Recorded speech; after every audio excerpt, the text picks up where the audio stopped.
Oh, you're getting a call? He's calling. Potential spam. I thought I told you to do not disturb.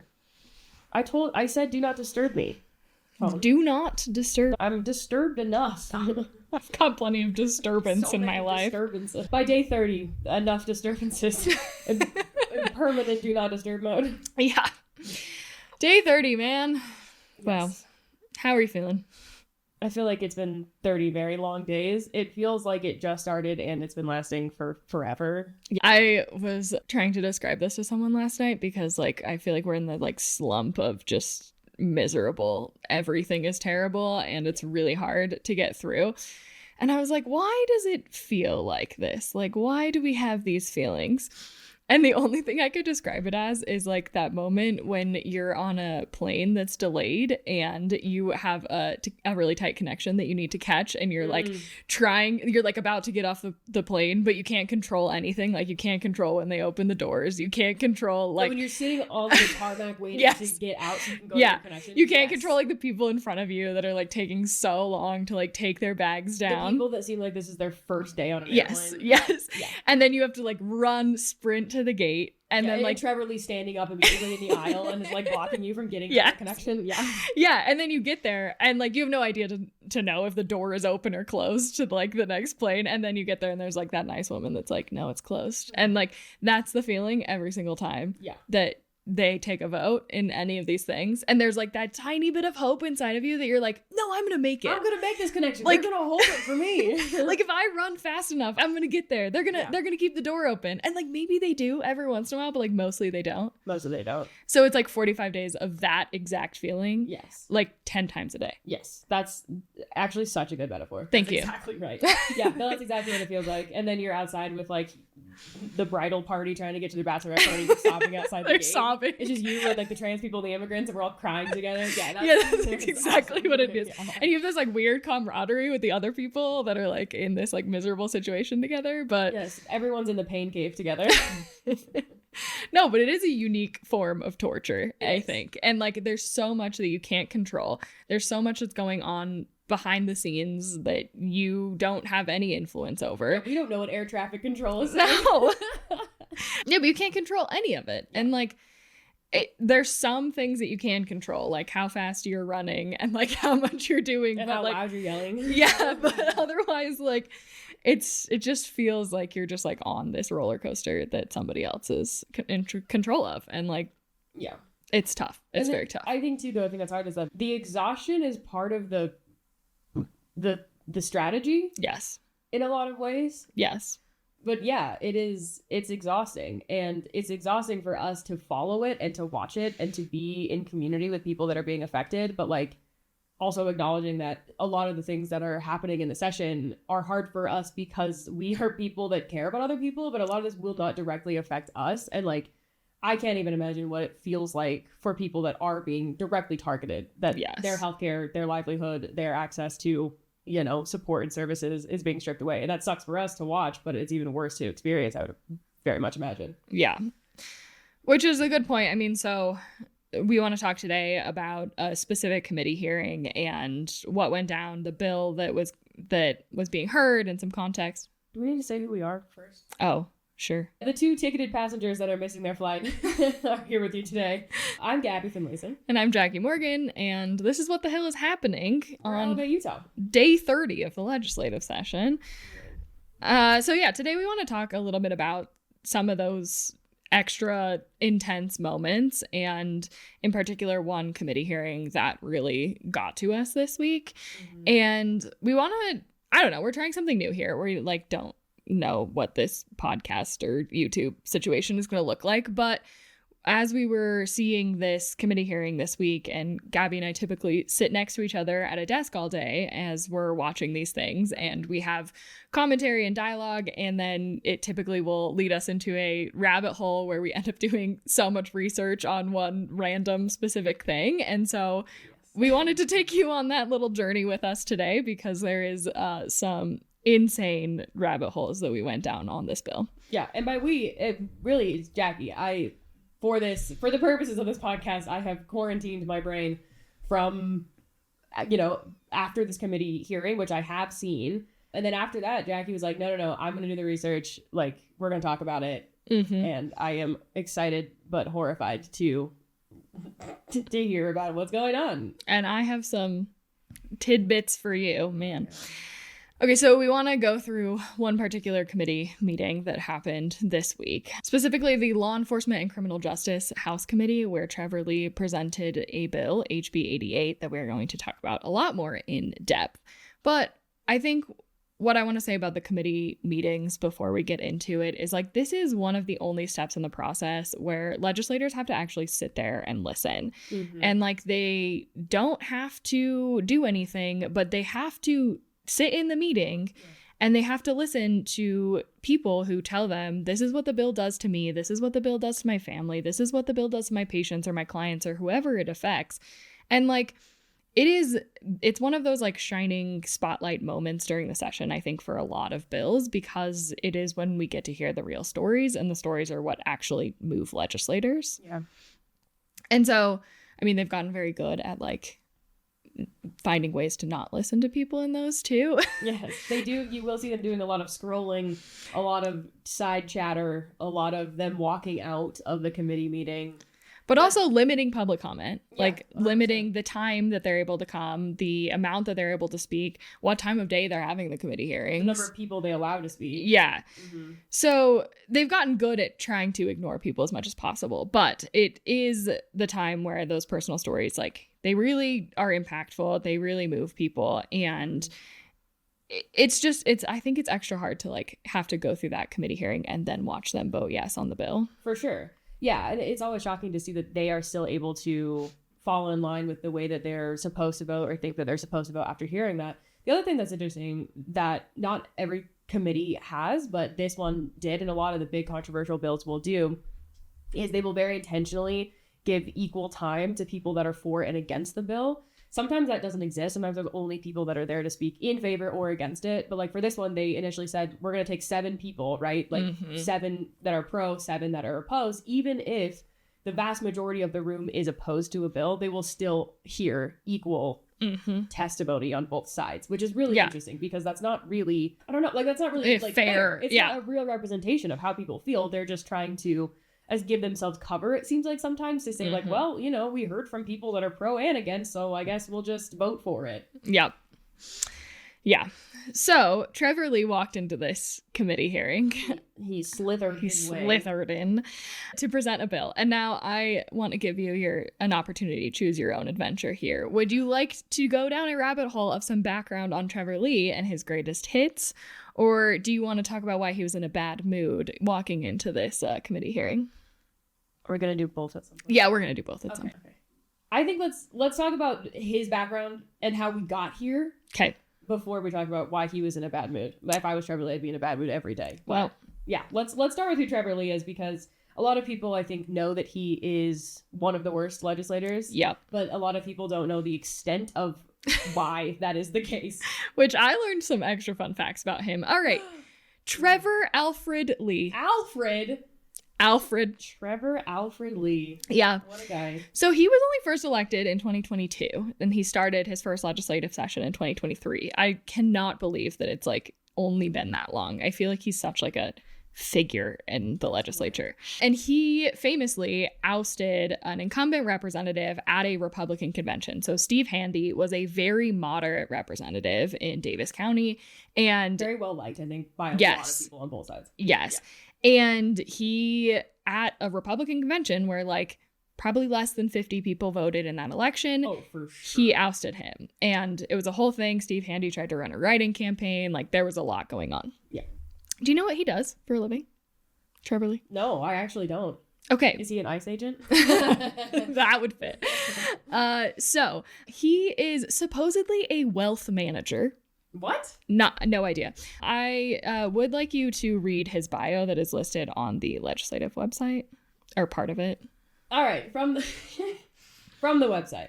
His professional background includes owning a wealth management company and consulting for businesses. This diverse experience has equipped him with the practical understanding of the financial challenges faced by small businesses and families.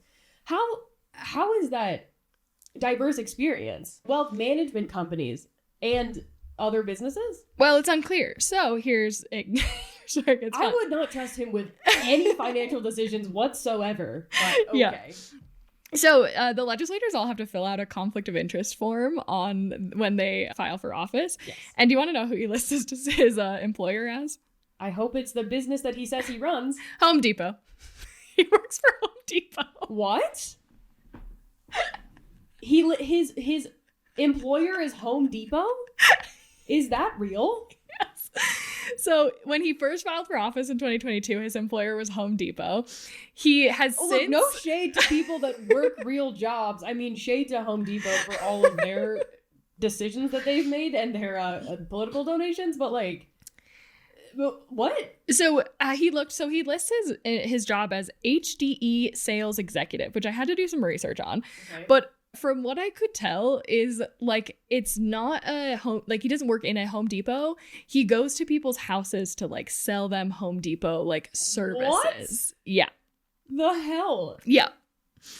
So okay. So that was his job when he first started. In 2023, then afterwards, on his disclosures, he started his business. Oh, good. Okay. Lee Financial Services. Okay. From Home Depot to wealth management. Yeah. Okay, sure. That seems like a normal career path. Yeah. That makes a lot of sense. And then he and his wife, Caitlin, have 5 children. He has a wife and 5 kids? Yeah. He has 5 kids? 5 sparkling white children? Yeah, it's crazy. I didn't know he had a wife. God, that poor woman. Which, in the committee meeting that we're going to watch later, Ken Ivory does say to Trevor Lee, you need to keep having children so that you can bring them here and we can all hold them and hug them. Oh, God. All right. Yeah. Well, we'll get to that when we get to that. We'll get there. Jesus. Okay. 5 kids. That means I need to have at least 5 kids to counteract the votes of those 5 kids. Yeah, exactly. Okay, good to know. I want to now just take I am going to rapid fire go through some of his greatest hits in the 3 years that he has been in office. Oh my God. I just need you to know this is only 3 years. Okay, so this is the same legislator who responds to constituent messages by saying, quote, you're just being a baby, grow up. Also responding to a constituent? Yeah, no punctuation in that. You're just being a baby, grow up. Yeah, somebody posted that on Reddit and I like a screenshot of their text with him, which is incredible. He should grow up. He should grow being up. A baby.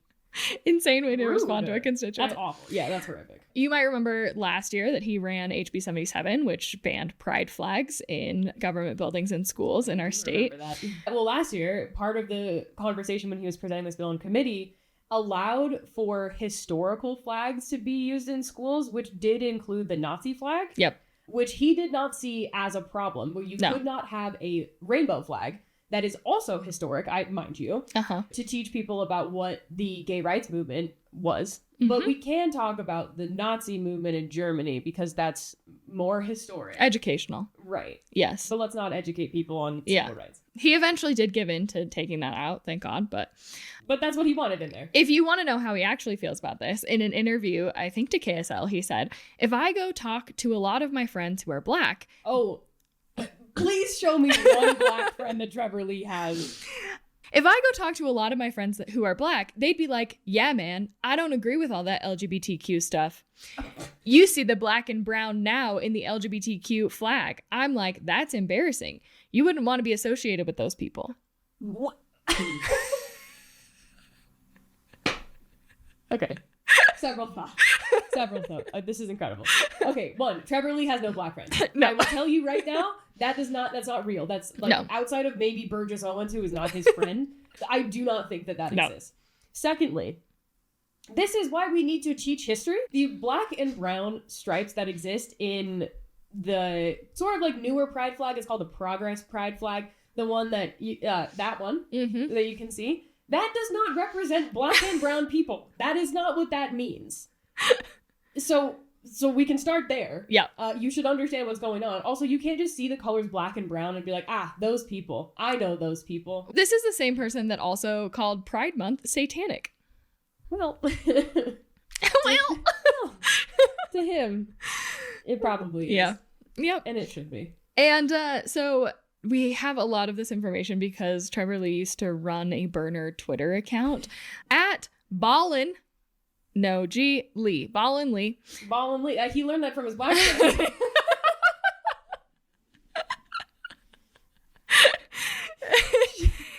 the name Truth Seeker was his name. This is so embarrassing. This is his anonymous Twitter account. This is so embarrassing. Keep going. So he used this account to post like anti-LGBTQ hate conspiracies. He called the governor spineless for supporting trans kids. Incredible. Agree, the governor's spineless. Disagree on the reasons. And he used a lot of slurs and posted a lot of like racist content.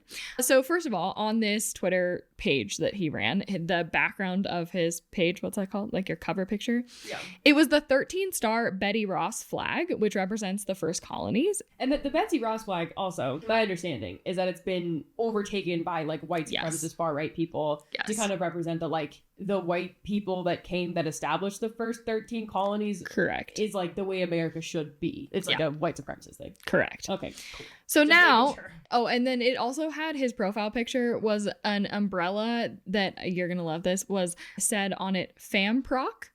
No, the Mormons. And it was, the umbrella was shielding a house that said the family from a rainbow. Yeah.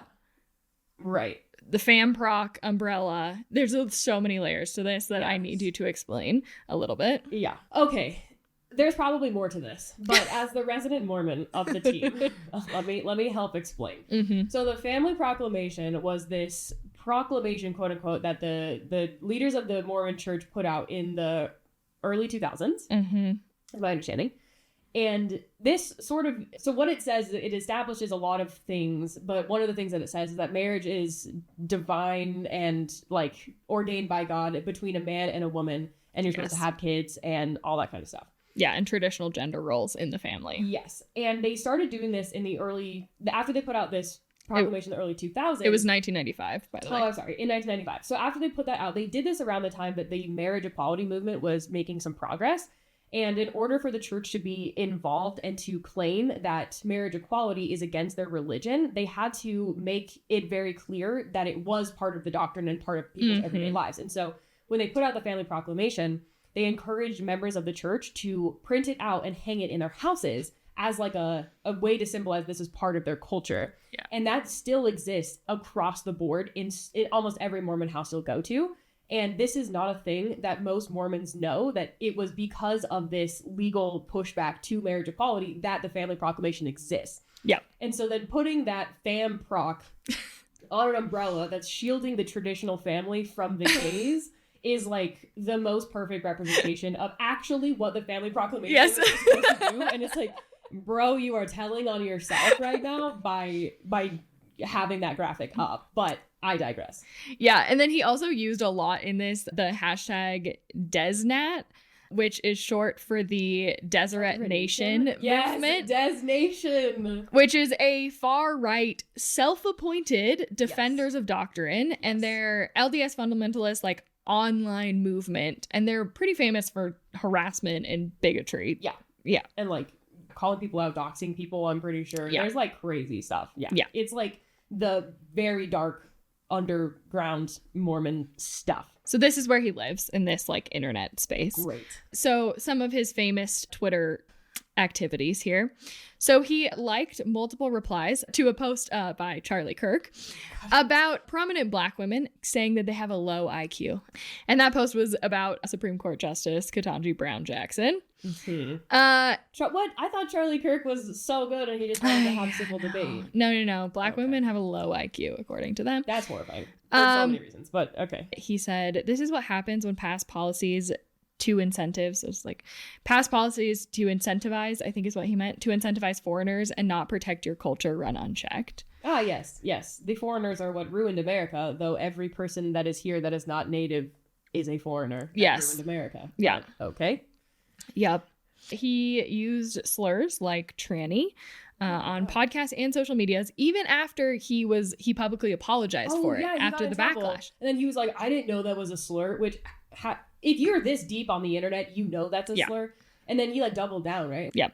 He did say that BYU was a progressive cesspool and that it needs to be cleansed. BYU? Yeah. Okay. Totally normal. He promoted a lot of 2020 election fraud claims. He also like mocked teachers and said that they should be paid less and mocked their job security. Right. He attacked women in public life for their looks, multiple of them, but in particular, he called Jill Biden a dog. Well, I'm sure he said some wild shit about us behind closed doors. Yeah. He also shared a video of peaceful Muslims walking in Taylorsville. God, yeah. And he added this text that was like, it was a threat. Yeah, these were just like people going to their religious services, right? Or yes. coming back and forth from that. Yeah. They were just walking down the street, doing their thing, hanging out like everybody else does. And then he said, quote, not a single American flag in sight. Who carries a flag on their way to church? Does he do that? Probably. Who is doing that? No one does that. And then when people got angry about it, he just said it's just a video. And then people asked him if he would meet with the Muslim community after that. And he said, I guess, I just don't know what for. Okay. As an aside, we are very, very well aware that members of the Utah legislature, particularly Republicans, do not like our videos at all. They watch a lot of them and they have a lot of feelings about what we say about their legislation and about them. The next time someone says that, especially if it's Trevor Lee, I'm going to tell them it's just a video. Yeah, it's just a video. It's just a video. Don't worry about it. Yeah, it's all good. Yeah. Yeah. Yep. That's horrifying. And then the thing that makes me maybe the most angry about Trevor Lee of all of that is his lack of capitalization on almost everything. His tweets, his financial disclosures, his wife's name on his conflict of interest form. He just doesn't capitalize any letters? Well, he does randomly. Like, you know how Trump like capitalizes Sure. everything for some reason? Uh-huh. And he does it like kind of the opposite. Like he tends to not capitalize anything. Like he's like a Gen Z kid that doesn't have it on his phone. But then like randomly words should not be capitalized. This is the thing that makes me the most angry. Yeah, it's really annoying. Yeah. So that's Trevor Lee. So this is the man that walked into this committee hearing. We're going to talk a lot about compassion the rest of this podcast, but that man does not have compassion. No. I just want to say for the record. No, not an ounce of it. Yeah. So this man, this white supremacist, xenophobic, homophobic, transphobic, pretty much any phobic you can think of, walks into the committee hearing to present this bill. That's a good start of a joke. This is a joke. He is a joke. So the context of this meeting, I do think is important because Trevor Lee has not been having a good session. Yeah. Clearly, he's done something to piss off leadership. And I think that there's a number of things, but we have some examples. So first of all, right before session, he made a ton of news because he opened a bill file that would have renamed Harvey Milk Boulevard to Charlie Kirk Boulevard. Right. Not only is that messed up for so many reasons, but it also is it usurps local control and it gives the state entire power over city streets, which is a whole problem. A huge fight that is not substantive. Yes. Like the way that the legislature targets communities and groups is by really structurally fucking them. Yes. In like a real way. This doesn't do that. It's just a fight for the sake of performance. Yes. Which they actually sort of don't like. Yeah. And so he made a ton of press with this attention-grabbing bill before session, but it has not moved out of rules. No, it hasn't. And so it's clear that this is not a priority for leadership. They're probably pretty upset that like he started off the session with that tone because it did piss a lot of people off and like is a really bad thing. But they also probably don't like it. There's like plenty of internal strife. And so for sure. Well, and Trevor Lee too, I think like leadership in the Republican Party in the legislature, I guess and across the board, they have to know yes, that he's bad for the brand of the party. Like, correct. By being so outspokenly and like overtly offensive and awful, they have to know that that's bad for the brand of the Republican Party in Utah. Because if we can point to this person and say like, this is what the party stands for, that's bad for normal, quote unquote, normal, moderate Republicans or Republicans in leadership who are just trying to get things done quietly and not deal with people like Trevor Lee. And when you're so extreme that you're ruining their actual priorities and their actual like foundational beliefs. Like I truly believe that most of these Republicans believe in local control. Yeah. And so like they probably don't agree with the taking over the city streets and naming them part of the bill. Yeah. So like it is tough. So that bill has not moved at all, which is, real sad for him. He also had a bill that was banning social and emotional learning in schools. Yeah. That bill was killed in committee. Yep. The ivermectin bill was killed in committee. This bill that would have allowed anyone to go to any pharmacy and there's just a standing order for ivermectin, so anyone could get ivermectin without talking to a doctor or anything. Yeah. Also killed in committee. And then his bill that would have waived the class that parents have to take before they can exempt their children from vaccines before they go to school also died in committee. Yeah. Taking a lot of L's. So we also ran a bill for pregnant women to get a handicapped parking pass while they're pregnant. Yeah, which I think we initially saw and we didn't really flag because, like, okay, whatever. Fine. Like, yeah.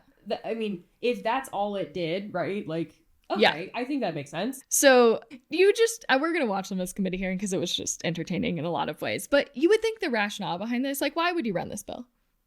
To help pregnant women be able to have more accessibility in their everyday lives because it's really hard to be pregnant. No, Gabby.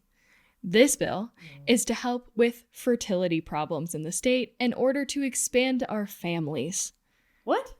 Wait. Well, more women will want to get pregnant if they can get a parking pass and they get to park up front. The words park up front were told so many times during this committee meeting. That doesn't make any sense. No, it doesn't.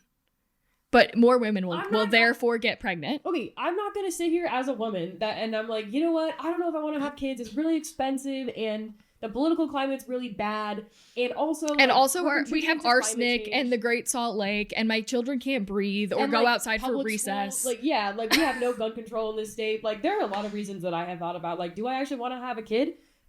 Having the opportunity to have a temporary handicap pass would not incentivize me to have more kids. No. If I was already pregnant, would I be like, hell yeah, I'm going to get one of those parking passes? Sure. Yeah. Okay. Well, but then it gets interesting because there's a lot of disability advocates that speak in this meeting and say, like, they don't have enough. Yeah, there's already not enough. And then one more thing before we get into it. The way Trevor Lee in this meeting describes women being pregnant, because obviously he's an expert. He's had 5 kids. Actually, I'm sorry, let me rephrase that. His wife has had 5 kids. So he says in this, that this bill, it will actually help women who have multiple kids because they need to be going to the grocery store, and that's helpful because they need to get out of the house. Oh my God. Okay. These women do be shopping. They need to get to the grocery store with their multiple kids. Jesus Christ. Okay. Are we doing this on 1X? Yeah, we're going to do it on 1X. Yes. Okay. You ready? Yeah. Okay, ready? 1, 2, 3, play. Thank you, Chair. Thank you, Mr. Chair. Thank you, Committee, for having me here today. The bill that I have before you it's actually a really simple bill. And essentially he what just this looks does like is a it white allows supremacist. those I can't that explain are it. pregnant He just does. to, He should be an ICE if agent. they It would be a like, better career for pay him. $15 to receive Than working at Home Depot? parking Yeah. pass. He could where go you back have to the Home Depot handicap as an ICE spaces agent. throughout the state of Utah. And so that's how the bill works. It's very simple. You can go to the DMV, snag the permit for $15. It's temporary. Once you have the baby, it's gone. And so it's a temporary pass that can help, hopefully, in my opinion, show that we're supporting families, we're supporting those who are trying to have kids, trying to have bigger families. If you've had your own kids and you're pregnant, you know how hard it is. I personally don't, but I watch my wife struggle with this when she goes to the store and she needs to get up, wrangle all the kids and try to get inside. And so this is something that would hopefully give her a shorter distance to go so a kid doesn't run out and get hit by a car. Also helps herself get out of the house, which I think is a good thing. And I believe we need to keep doing more policies in our state to help incentivize and help those who want to have big families. You need to go to the grocery store. And expand. We definitely have a fertility crisis in this state, and it's something that is a simple bill, but can make a good little difference to show we support families that want to grow and have those kids. So that'll end my presentation. Okay. Thank you. Sure. We'll open it up to committee for discussion. Representative Okerlund.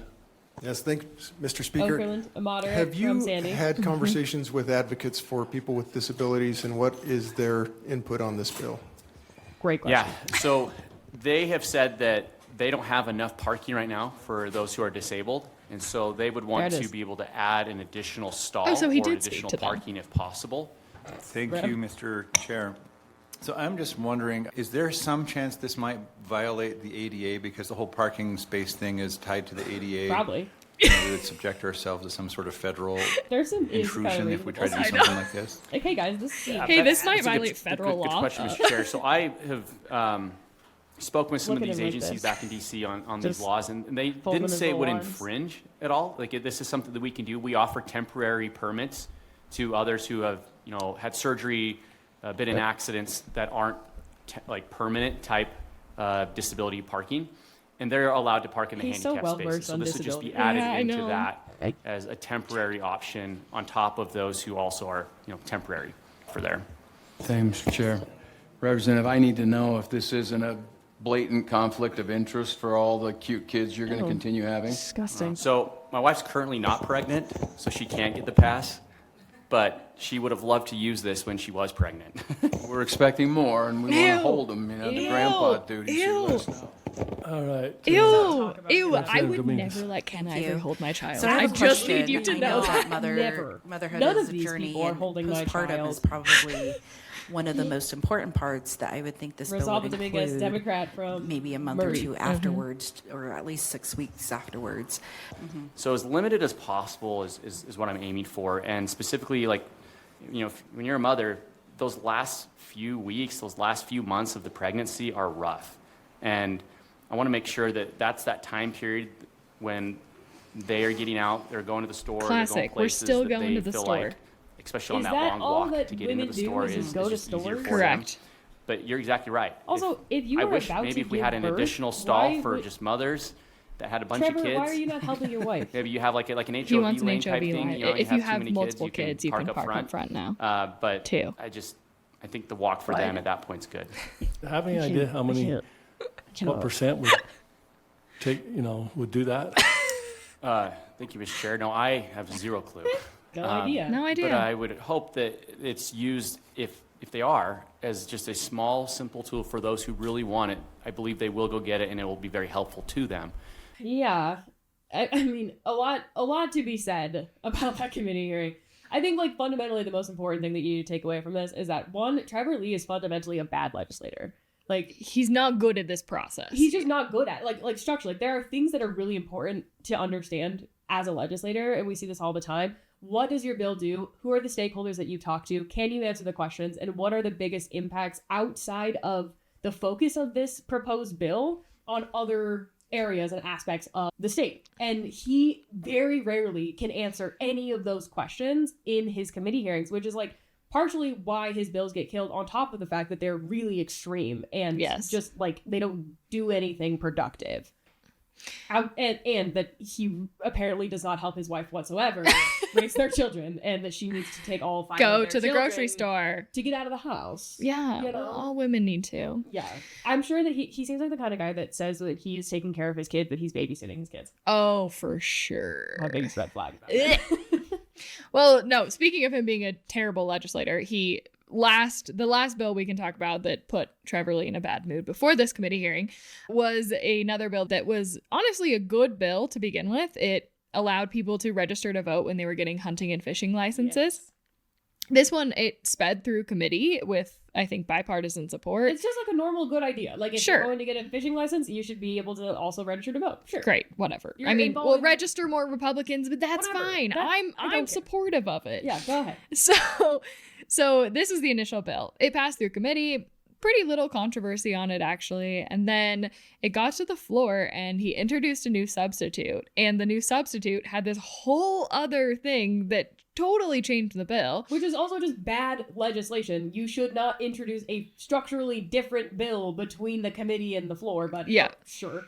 I So digress. this substitute would have allowed the lieutenant governor, without consulting with the lieutenant governor, by the way, to contract with third-party data companies to share all of the voter data across the board. Why?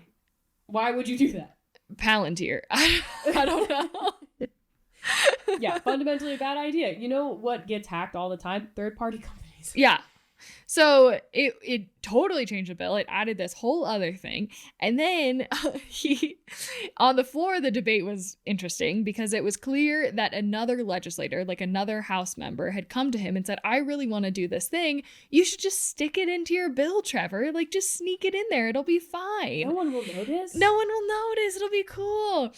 And Very so interesting. I he didn't know did. that. Yeah, so he added it in, and it clearly wasn't actually something that he really wanted. He just was like trying to like maybe work together with another He's trying to legislator. whip some votes. Yeah. And so it did pass off of the floor, and then Did it really? Mhm. Oh, wow. it passed off the House floor, and then it moved to the Senate committee, and it got executed in the Senate committee. It was one of the best legislative committee meetings I've ever seen, because all these senators were like, why would you do that? This is a different bill. Why would you add something crazy into it? And I have, like, Mike McKell was like, this is like the thing that concerns me the most in the world, basically. And so it got like, truly, it got slaughtered in committee by these Republicans. And he had to sit there quietly, like sad boy Trevor in his little chair, and just be like eaten alive. This is the one nice thing, I guess, about the Senate and the House. So they in every state and even at the federal level, House representatives and senators have very different egos about their work. I think coming from the House, there's just so many more people. They represent fewer people. It's just different. And then in the Senate, people always have way bigger egos. They think they're way more important. They care a lot more about process in a way that's really interesting, just like as a body. And so it's incredible that probably the biggest reason this bill did not pass out of that Senate committee is because he's a bad legislator and offended the delicate sensibilities of these senators by just doing the legislative process poorly. Which is great. It's incredible. Take him down. They voted to table the bill in Senate committee, which is like the worst version that they can do. It like they typically will hold it or move to the next item on the agenda, but this one they like actually said like, no, your bill back. Is like dead. Yeah. Yay. Shout out. Sometimes we agree with these people. So you could see why Trevor, he's not having a very good session. He's not in a very good mood. He is like struggling to get any of his bills across the finish line. And like, this is also why we thought that this bill wasn't going anywhere. Yeah, this is the problem with you and I being optimists in general, is that we always have way more faith in these Republicans at the Hill, that they will do the right thing every once in a while, especially on these bad bills. And then almost every time we get disappointed. Every once in a while we're right, but yeah, it sucks to be optimistic. It really does. Just get let down a lot. But yeah, so HB 88. Yes, let's talk about the bill. So HB 88, we are now on the fifth substitute, which is another sign of Trevor Lee's inability to legislate, because he is making so many changes to the bill and nobody can really track what's going on or what it does anymore. So it's off to a really good start. But this bill would strip all of Utah's existing exemptions from immigration verification requirements and prohibit any state agency from providing non-emergency medical health care, local or state administrated health care, health insurance, housing assistance, food assistance, cash benefits, tuition assistance, or any state or locally funded assistance programs to anyone without lawful presence in the United States. So if you are an undocumented immigrant, or in a lot of cases, a mixed status family, you are not able to get access to any assistance that is state funded. So that would include WIC, you know, the program for women and children, It's like literally pregnant called mothers. WIC, which stands for Women, Infant, and Children. Yeah, you know, and I thought that he wanted to help pregnant women. Yeah, what happened to helping pregnant women? No, we let them park up front. Only the white. It would be no state health care, no tuition assistance, no immunization through public health measures, no communicable disease testing or treatment. Testing? Uh-huh. No food banks that receive state funds. And Which is every food bank. Insane, because in those food banks, they would need to then split their food that is like state funded food and then charitable donation food, and they would have two piles. And if they ever messed up, like if ever one person drew from the wrong pile, they would be able to be fired and have a lawsuit against them. So yeah, the way that I understand is that any tax-paying citizen could sue anyone that's a state employee that gave any sort of assistance to an undocumented person. Yes. Using a state tax dollar. Yes. Which is insane for so many reasons, but I'm sure we'll get into. But. Yeah. So then no housing assistance, no crisis counseling, no homeless shelters, no domestic violence shelters, and no state CHIP coverage for the only up to 2,000 children who are currently getting healthcare from the state, which, by the way, they passed the state coverage CHIP requirement or CHIP bill in 2023. Oh, like wow. The exact same legislators that are up there right now decided to provide care to undocumented children to get healthcare. And now they are changing their minds. This is like very directly attacking sick poor, hungry children. Mm-hmm. To be really clear about this. Yeah. So how I want to frame the rest of this conversation is also how Trevor Lee decided to frame it in his presentation of the bill. I want to start by sharing a quick quote that I think hits it really, really well. And that is, compassion stops at the door of irresponsibility. As a reminder, he didn't say what this bill did at all in committee. He did not present the bill at all. But he started his testimony by saying, compassion stops at the door of irresponsibility. What does that mean to you, Gabby? Compassion stops at the door of irresponsibility. In a normal context or in the context that he's using it? And just a normal context. I don't know that, we as people should not feel bad for people if they have made decisions in their life that are irresponsible. People that have made choices that got them to where they are today do not deserve compassion from other human beings. Mm-hmm. Which I think is fundamentally incorrect. Yeah. I think that there are people that do bad things, and those bad things that impact other people, they should be held accountable for those things, right? We're talking about crime or public safety.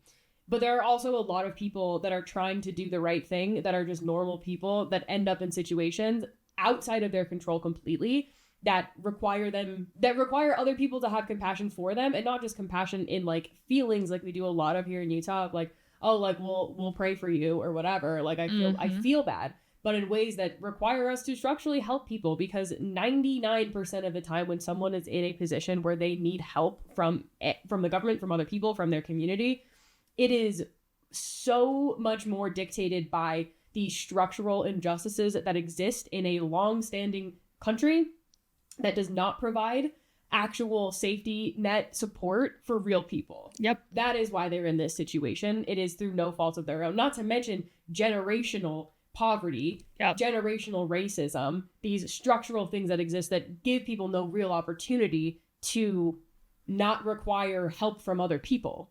Also, everyone's been in a position in their life where they need help from someone, even if they made a quote unquote irresponsible decision. That does not mean that they deserve no compassion. Yeah. Also, compassion is not necessarily an action. It's also a feeling. Yes. I just don't feel bad for people that are in a worse position than me. I think what is so confusing about this framing, I mean, we've already established that Trevor Lee doesn't have compassion, clearly. And so, great. Let's accept his framing. Compassion stops at the door of irresponsibility. Okay. Okay? Because, well, what if he's right, Okay. But let's think about this. Let's think about this bill and the responsibility part of this. Okay. Yeah, let's do it. I want to play some of the clips from the public testimony from this committee meeting, because there were a lot of really incredible stories, well-spoken people who came out, and I think they are the exact example of what this bill would do. Ready? 3, 2, 1. My name is Neil Rickard. I'm the child nutrition advocate for Utahns Against Hunger. I want to speak to the impact on pantries. There's no infrastructure in most emergency food providers to separate this from donated foods in any absolute kind of way. The Utah Food Bank alone anticipates $500,000 in cost associated with compliance to HB 88. My name is Madeline Chilcutt. My only sister lived on the streets of Salt Lake City for nearly 20 years.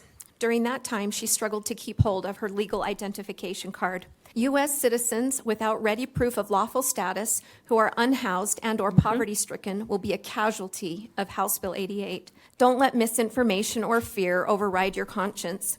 Don't withhold food, shelter, and medical care from the most needy among us while hiding behind legislation that was written from a false moral ground. Our response to those in need defines us as individuals and communities.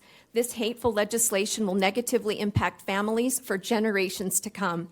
It will be a stain on the good reputation of Utah citizens. It must be stopped. My name is Dr. Sarah Shear. I'm a local pediatrician here to speak on behalf of the American Academy of Pediatrics Utah chapter in opposition to HB 88. This bill is a direct threat to the health and well-being of Utah's children and families.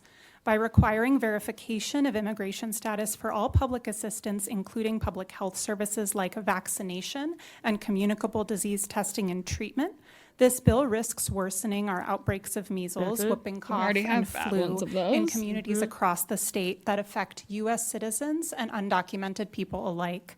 Furthermore, denying undocumented mothers access to food assistance, specifically WIC, risks losing Utah taxpayers a return on investment of about $2 to $3 for every dollar spent in postnatal health outcomes. Ending Utah's CHIP program would strip coverage from more than 1,600 kids, replacing cost-effective, planned preventive services with costly, uncompensated care in Utah's already strained emergency rooms and hospitals. Pediatricians across the state care for children in our state every day.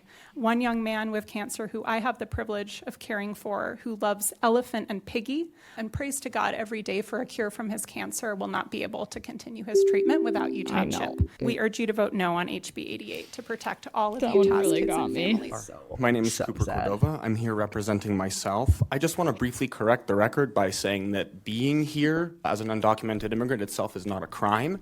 It is a civil offense. 40% of undocumented people entered the country legally on a visa and then merely overstayed it. If this bill passes, it could open the state up to an enormous amount of liability. As has been mentioned, the opposition to the bill has largely been substantive on the basis of the risks that it would pose to public health, on the risk that it would pose to exposing the state to liability.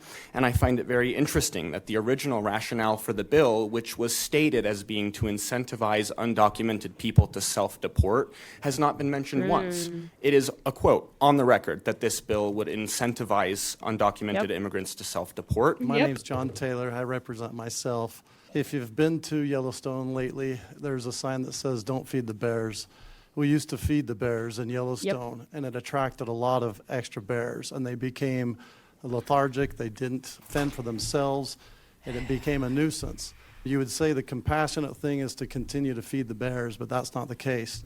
This bill is an attempt to create taxes as not a charity. Utah is a very charitable state, the most charitable in the union, and these people are supported, but our taxes are treated as a forced charity. We need to be stewards of these tax dollars and guard the rule of Comparing law. immigrants We of can't people of use color our to taxes animals, as a forced I'd say charity. that that's always going to I go am over well. in support of this bill. Definitely on the for right those side of reasons. history. I'm the Reverend Laura Young, and I'm here on Reverend. behalf of Face Hunger and Homelessness. Our laws and our policies, and the policies that flow from them, are moral documents. And I'm here on behalf of my colleagues. 35 of us have signed a letter to submit to you this afternoon to remind our elected leadership that every faith tradition requires its followers to make provisions for the poor and the stranger among us. The reason for this is not just because it is the quote-unquote right thing to do, but because it is very hard work and requires deep moral and philosophical reflection and a heart for compassion. And we need to be reminded of this as human beings, that we are humans first and identities second. My name is Graydon Burgoyne, and I'm here to speak in opposition of House Bill 88. As a student of Harriman High School, I'm speaking because this bill will directly affect my friends and peers and their families. From a public health perspective, this is dangerous. When individuals avoid vaccinations, communicable disease testing, or basic medical care. My name is Emmy Gardner. I'm the Chief Executive Officer for Holy Cross Ministries. We are a faith-based nonprofit that has been in the state for 30 years. We serve over 4,700 clients a year. More than 85% of those clients are survivors of domestic violence, of sexual assault, or of trafficking. We oppose this bill because so many of the resources that are being asked to be removed are the pathways that allow us to help these clients on their healing journey. Hi, my name is Jolene Grober. I am with the Box Elder Community Pantry.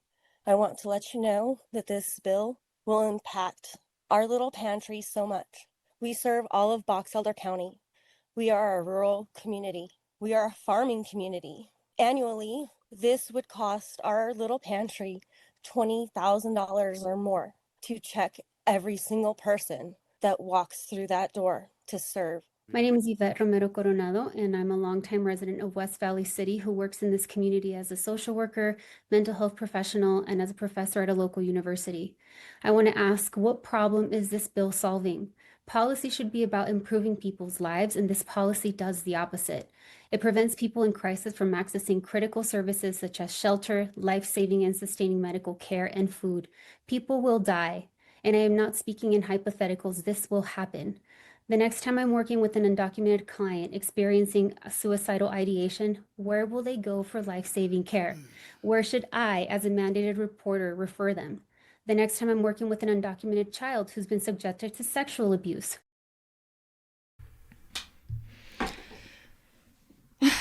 Yeah, I think Representative Stoddard said in the meeting that this bill is cruel, and I think cruelty doesn't even begin to describe it. And those stories just barely scratch the surface, and it's horrific. Like, it's just awful. Yeah, it's really awful. It's really hard to put into words, I guess, how to even react to some of these things, both on both people that were for and against the bill. I think just hearing directly from these people that work in public health, that work in domestic violence prevention, that care for kids with cancer. Mm-hmm. Kids with cancer. It's not their fault that they are in this country and that they have cancer. Yep. For mothers who are trying to feed their families. And then to hear these people talking about immigrants, directly comparing them to animals, I don't even know where to begin having this conversation. It's really, really awful. It's just awful. And it is so irresponsible, not only to the people of the state of Utah and to these families, but it's just so deeply offensive. There's nothing eloquent to say about this. I have no thoughts that are helpful or interesting, other than it continues to shock me that these people on the committee could hear these things that were said and still vote to support this bill. Yep. Hearing about a kid that happens to be a person of color that prays every night for a cure to his cancer. Mm-hmm. Not to mention all of the stories of people that are just everyday people trying to make a better life for themselves or to help their family or to help feed their kids. And that they are not worth that because they are immigrants, because they're people of color. They do not deserve our compassion. Mm-hmm. Not even compassion. They don't deserve humanity. Yes, that's it.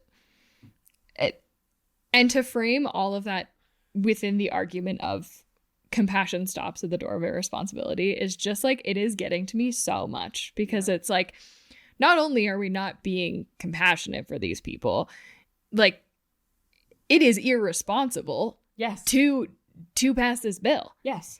It is going to actually have big problems for, if you only care about U.S. citizens, giant problems for our healthcare costs, for our infectious diseases. Yes, yeah, vaccines, letting kids starve, letting people continue to be in domestic violence situations, letting people die on the street because they're homeless and they happen to be undocumented and they can't get into a homeless shelter. That is irresponsible. Yeah, and he's just admitting his lack of compassion. He just is straight up admitting, it's okay to not care about people. That's fine. Who are we having compassion for? And who is being irresponsible here? And that's the question. It's okay to not be compassionate about people because it's okay to let kids die. It's okay to not care about other human beings if there is irresponsible behavior going on. And that is the irresponsibility that he's pointing to is the fiscal side of this. It is the tax dollars. So this legislation was modeled after a couple of other states' legislation. I found this pretty interesting. So in 2011, Alabama passed a bill. This was HB 56 in Alabama. This was known as the most aggressive anti-immigration law in the country. Wow. And it went far further than this bill does. It included people couldn't be employed if they were an undocumented person. But the results were so clear. And so the impacts after this bill passed were that they saw a massive reduction in children that showed up for school. Yep.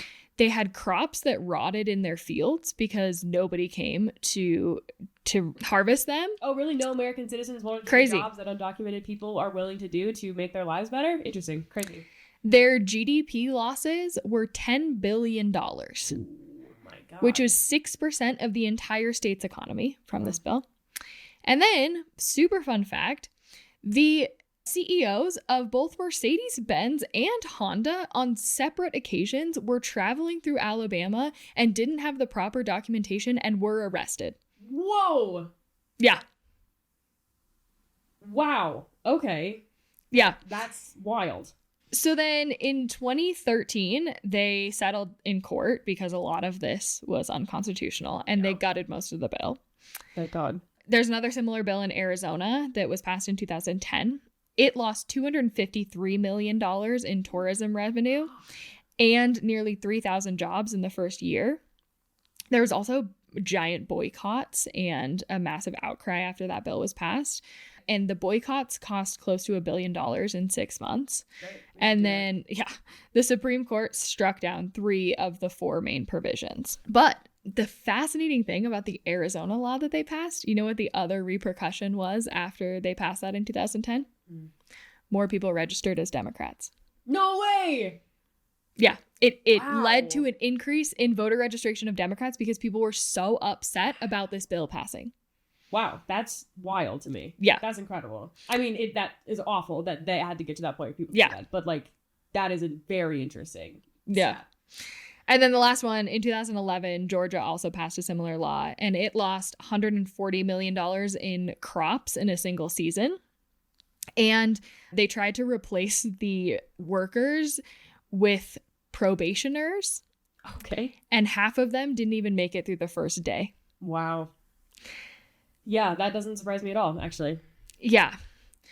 So we tried a bunch of this. So we 15 tried years this. ago, Yeah. and it didn't work 3 times. It was Correct. terrible for the state's economy, and I'm sure the untold impact of actual people's lives. Yes. Because far too often when we talk about immigration, especially when we're talking about people that are migrant workers, we talk so often about immigration as a driver of the economy and how important the jobs are and the labor are these people do. But we should absolutely stop doing that because Yes. people deserve humanity. They deserve to be looked at as human beings, not just as what they output and what they contribute to someone's economy.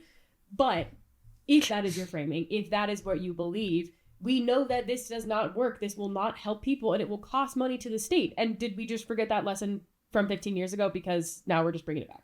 No, so what they actually did was they took all of the portions of this bill. So the Supreme Court has rejected most of these laws because they're unconstitutional and horrific. Yes. So they took all the portions that were rejected by the Supreme Court out and they've tailored it so that they think that they can pass this version of it. So they drafted a bill of all the pieces from other states that did not get gutted by the courts. I think. But it mostly came from Idaho. So Idaho passed a similar bill to this. Currently, that is held up in the courts. And it is not currently law, but they have modeled it after that Trevor Lee, Idaho who doesn't know what an injunction is, to be fair. But keep continuing.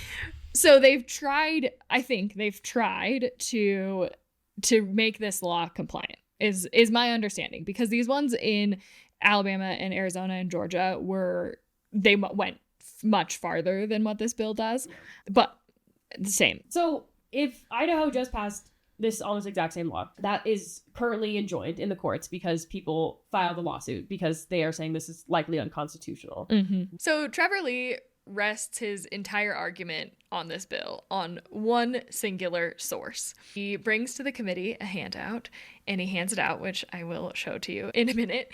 And this is from an organization called the Federation for American Immigration Reform, FAIR. Okay. And specifically from FAIR's 2023 report, The Fiscal Burden of Illegal Immigration on United States Taxpayers. Excellent. Can't wait. Can't wait to hear about that.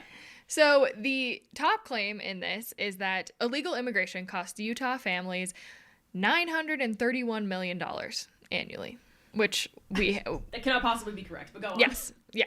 We'll get into the numbers in a second. Before we get into the numbers, if you do a very basic Google search of FAIR, you learn that in 2007, the Southern Poverty Law Center designated FAIR as a hate group with ties to white supremacist groups. Well, okay, great. That tracks. Yep. God. Okay, great. So we're citing our stats from a white supremacist organization. Yes. Classic. Yes. Seems like a best practice. Yeah. And that's the only stat that is in this entire committee hearing. So, And since we like to cite our sources here and we like to do a little bit more research rather than just taking Trevor Lee and this organization at their word.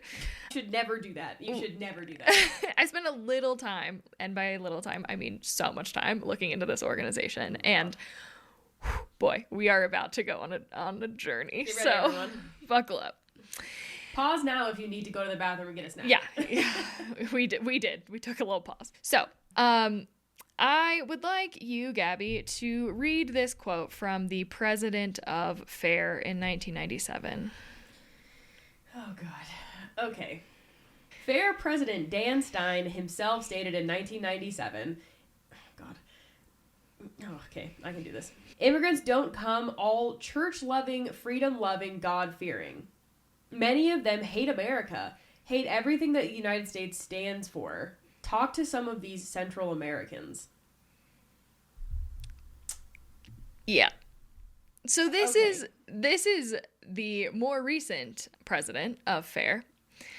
So why, if you hate America, why would you come here? Why would you come here if you don't like America? Why would you come here, work here, pay taxes here, contribute to Social Security that you aren't going to get benefits from? Why would you want to raise your kids here if you hate it? Well, I mean, it's not about that. It's about them not being church-loving, freedom-loving, God-fearing. I am only one of those things. Most people are not all of those things. Okay. Okay. Hold on. We're not even scratching the surface yet. Okay, great. Okay, so tell me more about Dan FAIR. Stein. No, so FAIR was founded by this man named John Tanton. Okay. John Tanton was a Michigan ophthalmologist. He is known as the architect of the anti-immigration and English-only movements. He is like the person who created these movements. His views evolved from environmentalism to eugenics. As we all do. Yeah. Classic pipeline. And this is so interesting to me. I did not know a person did that. Okay. Yeah. And fascinating. So ProPublica did a very interesting article that's a very long form piece that documented like his entire life journey, a lot of like the controversy surrounding it. It also documented how his ideas influenced Tucker Carlson, Richard Spencer, and Ann Coulter. Whoa. And the exact same ideological framework that influenced the perpetrators of the 2019 Christchurch mosque shootings and the El Paso attacks that were later. Oh my God. And so like his beliefs directly shaped a lot of conservative thinkers and these movements. Far right conservative thinkers at that. But it's not the direction you would think how it happened. Like it's not what you would think. Okay. Tanton served on the board of the Sierra Club for a long time. Oh my God. Okay. Yeah. Sure. Shout out. And his primary concern was about the planet. He was very concerned about the environment. Okay, samesies. And he was one of the first people that said the words global warming and climate change. It was very early on. It was in 1989 that he was talking about climate change. Okay. We started out so good. Yeah. Oh my God. So he was primarily upset about population growth. That's fair. Yeah. Huge contributor to climate change. And that's what his concern was. So he was concerned about the environment, and then that made him concerned about population growth. Okay. So in 1975, like times were kind of weird because new births were no longer exceeding deaths for the first time in a really long time. Okay. Which means the population should have like stabilized. Yeah. But we had some immigration growth coming in. And this is what really started to like kick off Tanton's beliefs. The great replacement stuff? Yes. Oh boy. Okay. Gabby, can you read this quote from ProPublica? And it's going to be kind of long, this whole thing. For Tanton, population became a euphemism for immigration. With time, immigrant would become a euphemism for non-white. Long before the Great Replacement theory, Good job. became a dominant strain among mainstream conservatives, nearly 7 out of 10 Republicans have said the theory had merit. Tanton, while not using those words, began to define the term. We've been thinking so much about how many come to this country, he would write. It's time to think about who. Tanton's belief that mass immigration would supplant white America had one particular focus. He saw it as a threat to the country's ecology and ultimately to the consensus among environmentalists about preserving the purity of that ecology. That's why he thought the immigration fight had to be taken up inside the conservation movement itself by what is viewed as America's most prominent environmental organization, an organization that would have the moral authority to bring difficult messages to the public. The Sierra Club may not want to touch the immigration issue, he wrote in a 1986 memo, but the immigration issue is going to touch the Sierra Club. I have several thoughts. Yes. First thought, heard about the country's ecology. Sure. Yep. If you're concerned about climate change, which is a global issue, why does it make a difference to you if someone is in the United States or if they're in another country? If population growth is the problem, why does it matter where those people are? You know, that's a really good question. I just as a thought. I mean, I don't know. I guess this is not a logic conversation, though. This is not a let's bring reason to these people. But, like, just fundamentally does not make any sense. No, it doesn't. So. That's a really good point that I had not thought of at all yet. It just doesn't make sense. I think it had more to do with, like, purity of, like, the land and the landscape and, like, not, like, too much growth ruining the pureness. Yeah. Sure. So, like, it might not be environmentalism so much as, like, global climate change, but of, like, hey, that forest that I see from my window. Here and stomp around on our nice Yes. land. Yeah. Okay, sure. Is kind of how I was thinking of it. But I don't know. That I mean, that's a really good point. No, that makes sense. It also is still illogical to me. It doesn't. Like, yeah, whatever. Yeah. Okay. So he spent a lot of years in the Sierra Club trying to take it over from the inside. So he wanted to install. The weirdest venue to do that. I know. Okay. So he was trying to install allies on the board. Classic. And he funded a splinter faction called Sierrans for U.S. Population Stabilization. Oh, okay. And they were trying to create a member vote in 1998 on whether or not the Sierra Club should formally oppose immigration. So whether or not the Sierra Club should take a stance on immigration in a formal way of opposition. What? Yeah. So in 1998, they took that vote. 60% of their members said no. Well, okay, that makes sense. Yeah, but, I mean, like, he had planted 40% of the members That's an insane in this vote. Like, he had worked really hard to do this. Why are we preserving the environment and our ecology if not for people to see it? Yeah. But well, whatever. Okay, I cannot try to bring logic no, to this. you can't. Keep going. I'm with so that failed, and then it became a pretty national story. So 13 former Sierra Club presidents wrote an open letter calling the candidates bigots, and after it came out, one of the key operatives on the board had been circulating articles from a white nationalist website about Latinos spreading diseases and crime. Oh my god. Yeah. And then a bunch of Tanton's writings leaked to the press. Yeah. The Tanton Files. Oh, Release the wait, Tanton just Files. you wait, Gabby, just you If wait. this man is in the Epstein Files. I'm No, gonna no, kill no, no, no, myself. just you wait. Release the Tanton Files is going to come back. Oh no. Yeah. Too many people have files. Don't be saying Why are we shit in your having email. files? I don't understand. Okay. Okay. Okay. All right. So in these leaked documents or leaked writings, Tanton Files #1, he asked whether white Americans would simply, quote, go quietly into the night as their power and control declined, warning of a Latin onslaught, and he questioned the educatability of Latinos and famously people not willing to learn or work hard. Oh yeah. To like learn stuff because they're forced to assimilate. Of course. Gone. Yeah, no, great point. They barely speak one language. Why not accuse the people that have to speak two of being uneducatable, which is also a crazy word. Yeah. So then he also stated his belief that, quote, for European American society and culture to persist requires a European American majority and a clear one at that. That is extremely clear. Yeah. What culture? What are you trying to preserve? Yep. Also, as an aside, outside of that, what does this have to do with Sierra Club? I don't understand this. Isn't that the craziest This is like pivot of this? The pre-internet version of becoming Red Pill. Yes. This in man the Red Sierra Pilled Club. himself in the Sierra Club, and now he's like whites only in America. Insane. Not what I was expecting. No. No. No. No. This could have happened to Al Gore, but we kept him out of the pipeline.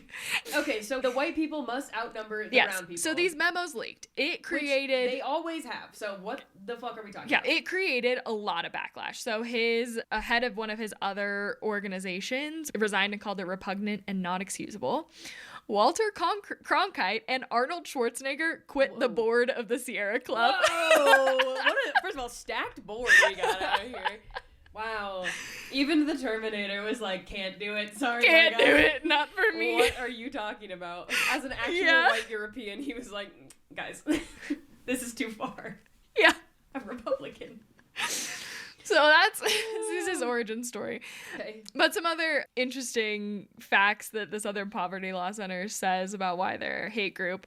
He corresponded with Holocaust deniers, former Klan members, and leading white nationalist thinkers.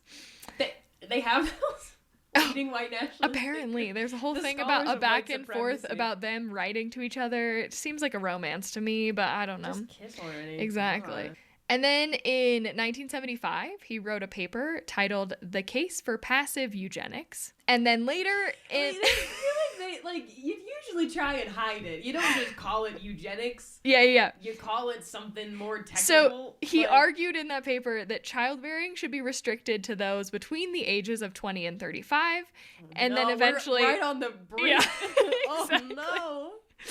And then later in a letter to a famous eugenicist, Robert Graham, who was a millionaire businessman known for starting a sperm bank for geniuses. Oh my God. He was known for starting a sperm bank for geniuses. Excellent. Do you think Trevor Lee's been there? Is that where he keeps getting all his things from?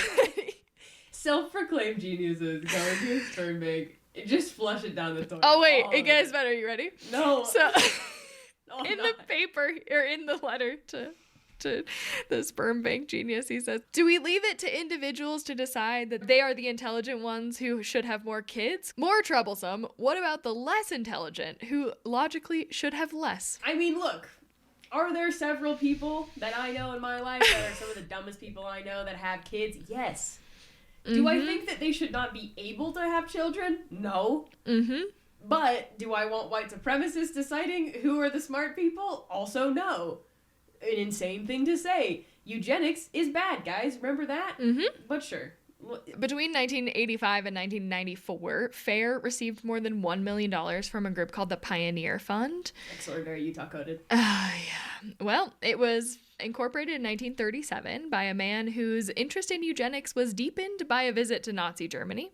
Oh my God. What? We just learned the wrong lesson. Okay, great. Yeah. And the original charter... That Hitler guy. Jesus inspired.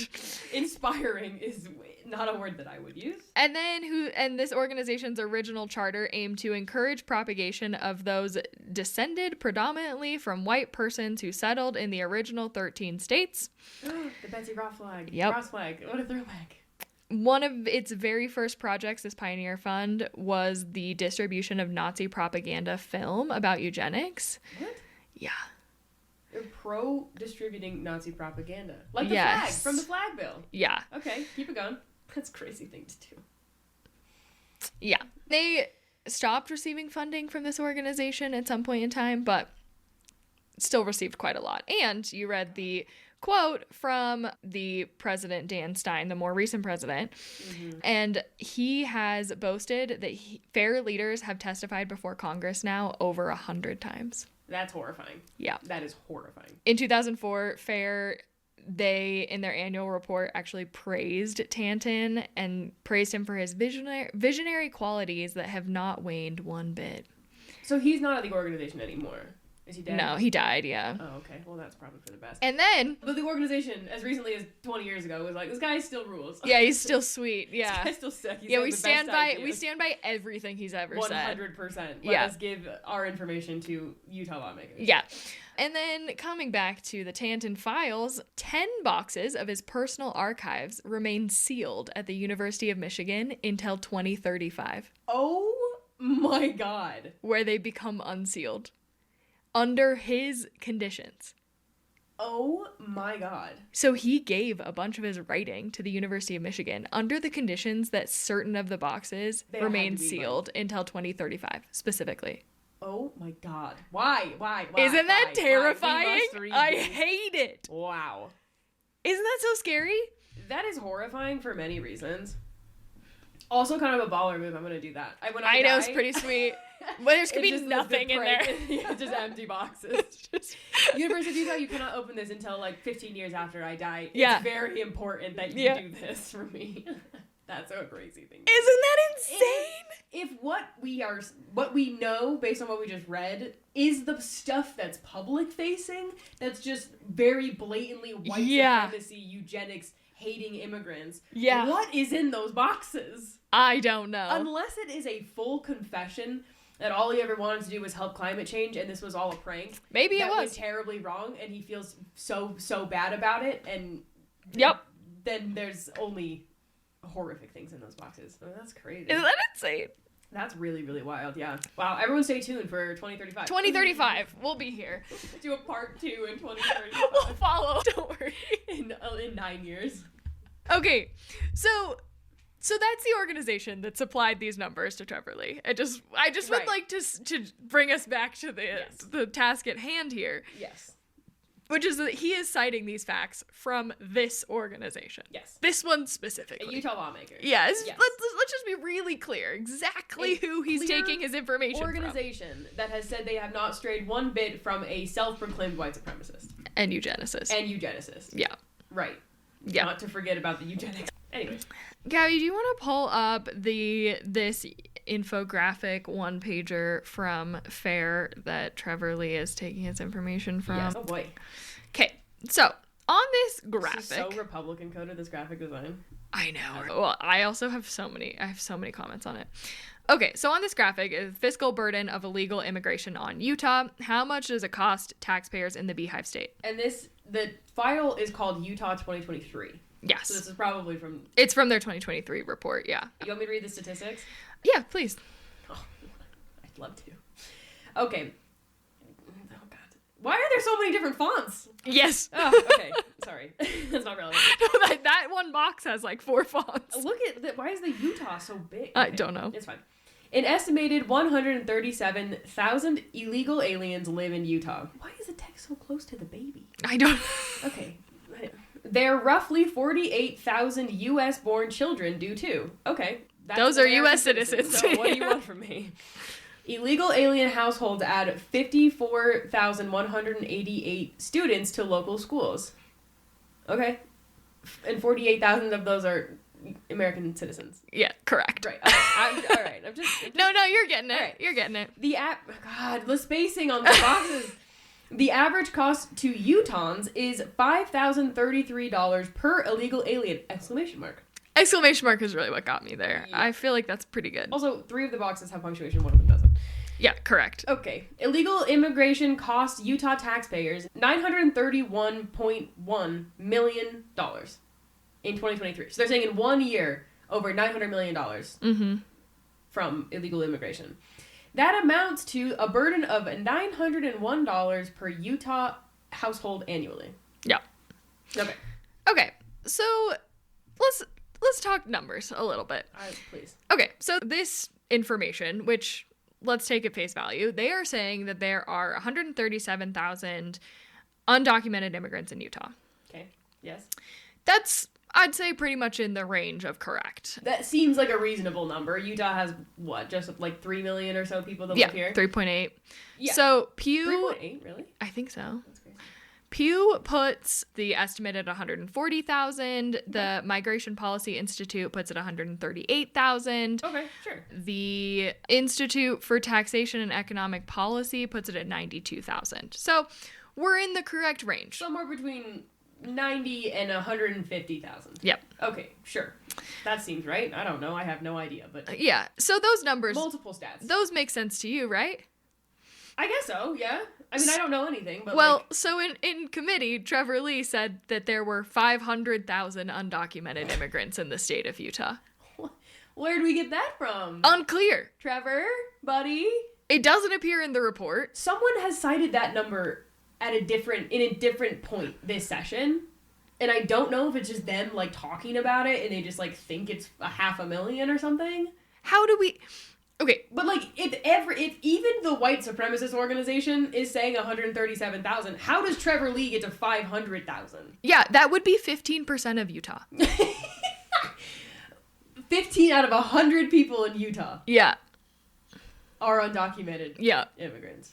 So I don't know if they're saying, if they maybe mean immigrants, like they don't know the difference between the undocumented and the documented immigrant. We could potentially, this doesn't make any sense either, I feel like, numbers wise, but like we also have, it's like 137,000 undocumented people, plus people on visas, plus people like that are refugees or like international students, but there's no way that would even add up to 500,000. Maybe. But also, that might make sense. I don't know. I don't know, but still, to say that there's 500,000 undocumented people living in Utah is...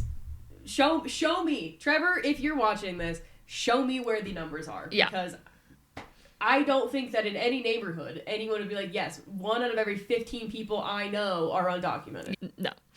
And if they were, that would be fine by me. Well, and also, he's taking all the rest of his data from this one report. And so the report saying 137,000, I don't know why we're now citing 500,000 in committee, and nobody is checking that. Also, do want to note, in a remarkable moment of candor for FAIR, in their report, in their methodology section, they say that their population estimate is often higher than, quote, most mainstream immigration research organizations. Hey, there you go. The explanation is that mainstream researchers are ideologically compromised and deliberately undercounting. What peer-reviewed reports are offered for your claims? Also, you are ideologically compromised because you are a blatantly white supremacist eugenics-facing organization. Yeah. But what incentive is there to miscount? Okay. Again. But, Gabby, we need to be fiscally responsible with Utah taxpayer dollars. That's the entire argument here, right? Yeah. Trevor Lee is saying that undocumented immigrants cost the state $931 million. Yes. If we take all of his numbers, which, okay. So, second point here. If you look closer at this document, $653.5 million in education. Yeah. That's 70% of it. Yeah. That is because if you look at their above part, they're roughly 48,000 U.S. born children due to. Yeah. Those are the same children that they are talking about American citizens. Okay, I'm sorry. So they're saying that these 48,000 children that are born from immigrant parents that live in Utah. Yes. That is what they're calculating. They're using that number to calculate how much they are costing the education budget. Yes. So these U.S. citizens that are going to school here, because that is their right as an American, are costing us $650 million. Yeah. That is not cost of illegal immigration. No. Okay. Unless you think that, like, if you are born here, but your parents, which is probably what they do think, that if their parents are not citizens, and you're born here, you should not be able to be a citizen and use this, because you don't count. Yeah, you don't count. That's what for some reason. Because their heritage is not correct. Right. How are we going to keep our ratio correct of having a shit ton of white people to ruin this country? Give the women parking spots. So what you're trying to tell me is that the lesson of everyone can turn it off after this, that giving pregnant women handicap parking passes is eugenics. Correct. Perfect. We're getting there. Fucking hell. Okay. So obviously the methodology here. We're taking out. So now, if we take out the we're cost subtracting. that U.S. children are costing the Utah system for education, we're down to like $300 million. Correct. Yeah, so the Cato Institute published an entire takedown piece of not the 2023 report, but like a 2017 report that they put out. And their piece that quote says, FAIR's report reaches conclusion by vastly overstating the cost of illegal immigration, undercounting the tax revenue they generate, inflating the number of illegal immigrants, counting millions of U.S. citizens as illegal immigrants, and by concocting a method of estimating the fiscal cost that is rejected by all economists who work on this subject. Incredible. There's something real special about the academic and judicial takedown. Incredible. They're so polite, but so by mean. all economists who work on this subject. Yeah. Incredible. Well, that seems right. So my third data issue here. Gabby, can you pull out your calculator on your phone? Yes, I'd love to. Okay. Do you see this here cost? The average cost to Utahns is $5,033 per illegal alien. Okay. But we're saying that the overall cost of all of these illegal aliens is $931 million. So Allegedly. Can you take that overall cost of $931 million? It's a lot of zeros. I believe in you, though. 6 zeros. Okay. And then divide that by taking their numbers of the number of undocumented immigrants at 137,000. 6,795. Yeah. So how do they get the 5,033 number? Guess what? They're adding 137,000 plus the 48,000 U.S.-born citizen children. Okay. Gotcha. So it's not that 137,000 illegal aliens, quote unquote, that live in Utah are costing you money. It's them and their children. And their children. So this is actually not about illegal immigrants. This is about brown people being in America. Yeah. And the burden that they and their children's children will not only put on our economy, Correct. but on the dismantling of quote unquote European American white culture. Correct. Interesting. Yeah. Oh, I am more than happy to contribute my $901 from this household. Okay. So the fourth problem here, this $901 per household, completely leaves off the other side of the ledger. Actually, all of this does. Representative Stoddard in the committee meeting pointed out that the Institute on Taxation and Economic Policy, like a nonpartisan research organization that uses census data, found that undocumented residents pay $235.1 million in state and local taxes in 2022 alone. Okay. So that is an effective tax rate of 8.3%, which is higher than what the top 1% of earners pay in 40 states. Well, yep, that makes a lot of sense to me, actually. Yeah. Yeah, that's insane also, but also goes to the fact that a lot of, like, the people that are here that are undocumented are some of the lowest income earners that we have in the state because they are disproportionately disenfranchised from getting jobs, from moving up economically in the world, so many different things, but okay. But yeah, like, of course they're contributing more than... They have a higher tax rate. That makes a lot of sense to me. Especially in a state like Utah where we have a regressive tax code. So if we reverse engineer this math for a second. Okay, so if we have, so they say that $931.1 million a year. Okay, we're going to subtract their $653 million for education because those are U.S. citizen children that are being educated. Yep. And then let's add back in the $235.1 million in state and local taxes. Subtract that? Not add back in, but... Okay, so that brings us down to $277 million. That they cost the state. That they allegedly cost the state. And then we're going to subtract the economic increase that these folks are allegedly bringing to Utah, which is what now? $235.1 million. Okay, that brings us to $42 million. Great. They also have on here that they're additionally costing us $98.8 million in, quote, police, legal, and corrections. What the fuck does that mean? Yeah, this is something I would like to talk about because this is probably just an average number of citizens or people's cost in the correctional system, which is just expensive.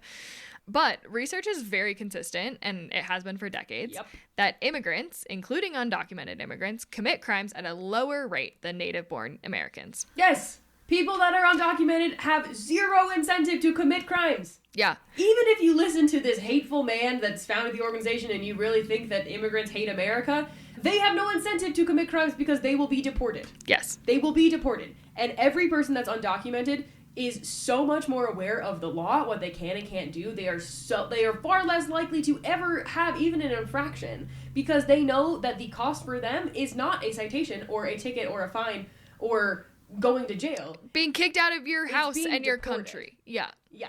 If you think about it for one single second, there is no incentive for immigrants to commit crimes.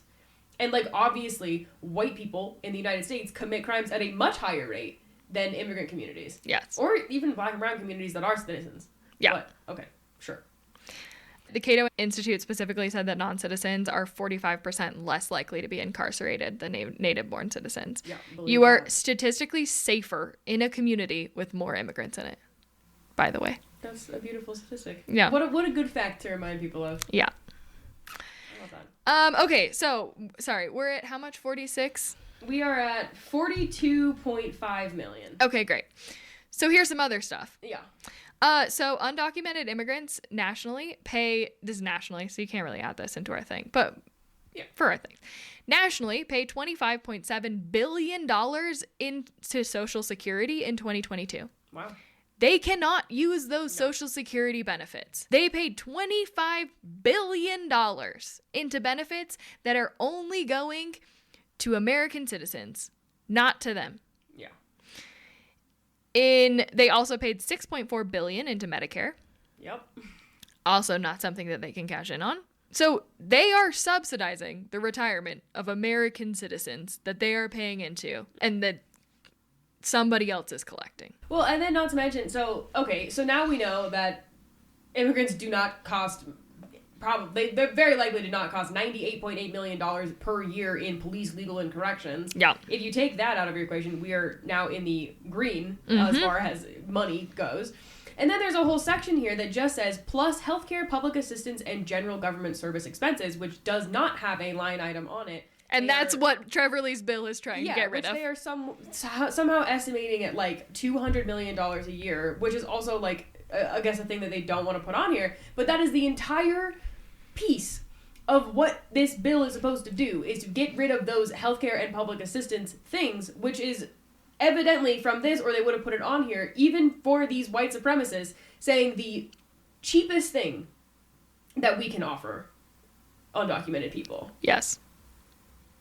Because this is all fake. Yep. And it's insane. And it does not cost the state any money. Anything. No. Yeah. For a budget that is entirely run on tax dollars, which the state is, they are not losing any money offering these current services that they provide to undocumented people, let alone what they should be offering to undocumented people that live here. Yep. The fiscally responsible thing to do. Yeah, great point. Great point. Let's deport U.S. citizens with parents that are undocumented so we can save $600 million on education every year. Yep. Which I'm sure is inflated. Okay, so that is the journey of this bill. It is both not compassionate and not responsible. No. And so I do want to go back to where we started here, that compassion stops at the door of irresponsibility, in the words of Trevor Lee. And quoting somebody else for some reason. And talk about what is actually behind that door of irresponsibility. Because, like, we've been through it. We've seen it.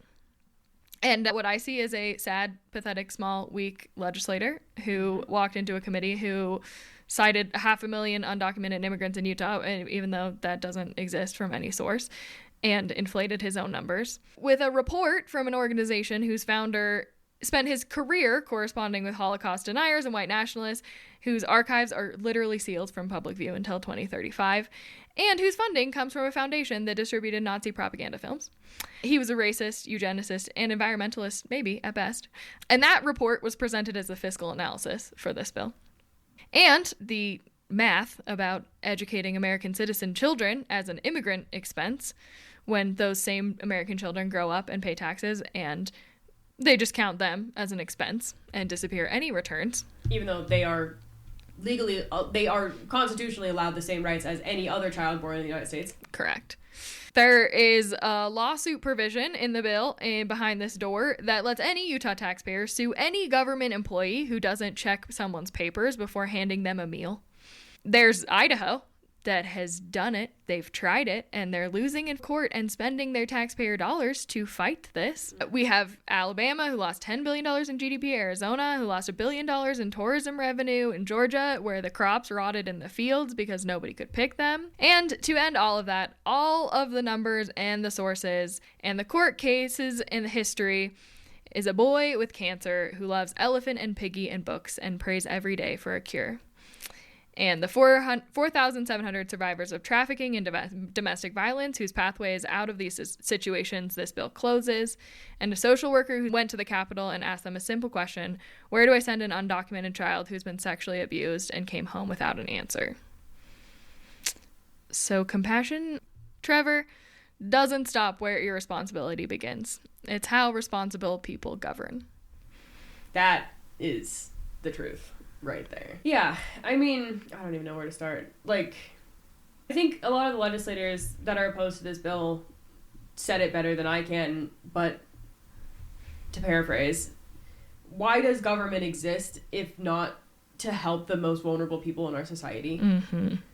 Who apparently we shouldn't have compassion for. I don't know what to say. I'm just mad. I know. It is awful. I think because we only have 45 days in our legislative session, things move really quickly, and I think that has led to, I think that and the fact that we only recently have had really extreme people in our legislature, that members of these committees, I think, take it in good faith when they're presented with information, and we can't blame them for that in a lot of ways. Like, one, because this has historically been accurate, real information from real sources that are not hate groups. Yep. But also because where would they have the time to be able to look into all these things and to fact check that?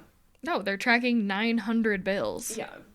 And so, like, I don't blame them for not knowing this information, but it is evident to me based on this that, like, there should be more vetting of what is stated as fact. If I went up there as someone who wanted to testify publicly and I lied, they would call you out. Yep. They would be very angry. They would, like, cut off your testimony. They would correct you in the moment. And because this is someone that is in office, unfortunately, he has the leeway to present this as factual information, when if you take even one look at the numbers, it's not true. And even outside of that, this is not even about the numbers for most people. No. I think, as Andrew Stoddard had said in the committee hearing, like, if the cost actually is $900 per household per year, like, I'm happy to pay my $900 so that, like, kids don't have to have cancer without care. Yep. And that women don't have to stay in domestic violence situations. Yep.